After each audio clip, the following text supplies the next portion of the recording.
sort of a Thought Bubble Friday edition of By the Way. It's about how our political leaders get elected. Now, we just lived through this, but for my benefit, here's a review. We have a winner-take-all system. He or she who gets the most votes wins, which sounds great, basic democracy in action, but it's actually not how most democracies work, and it results in a red-blue, either-or, two-party system that our founding fathers feared and that many, if not most, of our fellow Americans actually don't particularly like. Now, there's always a 100% chance that I hate giving you a bunch of data points and maybe at least a 50% chance you agree with me. But consider just one. Most Americans say that our system needs fundamental changes and believe we'd benefit from a third major political party. So that's what the people want. Is it really possible? Can we escape the two-party warfare that no less than George Washington warned against in his farewell address? Or are we simply stuck? These are my Big Friday thoughts, Adriana. Do we have a guest for them? I love your big thoughts before the weekend, Tony. We do have a guest for you. We have someone who might have solutions to this issue. Joining us now is political scientist Lee Drutman, author of Breaking the Two-Party Doom Loop.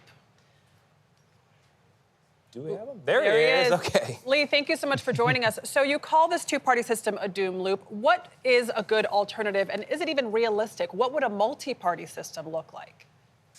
Well, I think we could certainly have a 5 or 6 party system, but we need to really fundamentally change the way we vote in this country. Right now, as Tony mentioned, we have winner-take-all elections for every elected office. And when you have winner-take-all elections, it's really hard for third and fourth parties to get consideration. They become spoilers and wasted votes. So we need to do what most of the world does, which is elect our representatives through multi-member districts, elected proportionally. And we can totally do that. It's totally constitutional. Congress could pass a law tomorrow making this the way that Congress runs its elections. State legislatures could do this, but I think there's a failure of imagination in this country that there are alternatives.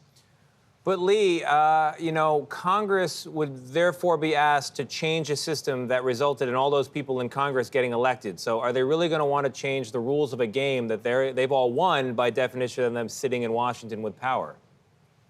Well, they've all won that game, but I don't know if you've talked to some members of Congress lately. They seem pretty unhappy with how things are going in Washington, and I think there's tremendous frustration. Even if they're there, they see the dysfunction every day, and many of them decide they'd rather not be there.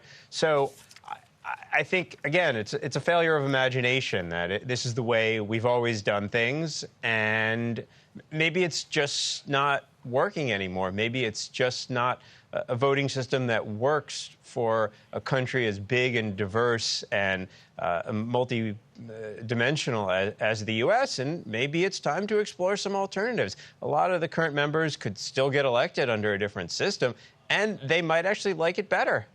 So the title of your book includes this phrase, doom loop. It does the work a title should, but explain what you mean by a doom loop. How is the way we pick leaders creating problems in our system? Well, the way we pick leaders is that we are using these single winner elections where half of the country picks team red, half of the country picks team blue, and there's very little overlap. And yet elections remain incredibly close. So we have this system that forces us into these two competing camps. Each election is this existential struggle for the soul of America in which the parties unify by demonizing the other side. And this creates a deep level of hatred, of dehumanization that just really erodes this foundation of democracy, that democracy is a system in which parties can lose elections, and that's okay. So we have a system that is set up to divide us artificially into these two competing teams. And the doom loop that I describe is just this escalating partisan rhetoric, this dehumanization, and just a sense that we have to get back and punish the other side. And if they did something, we have to get back. And that just makes everyone feel like politics is dysfunctional. And frankly, it leaves a lot of people, a lot of voters feeling like there's nobody here who represents us. All they do is fight.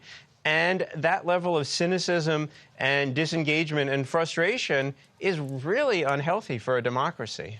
Well, Lee Drutman, you're making points that they made in the Federalist Papers, and the George Washington dedicated part of his farewell address to getting into. So, look, you're in good company. We appreciate you laying it out for us as well. Thank you.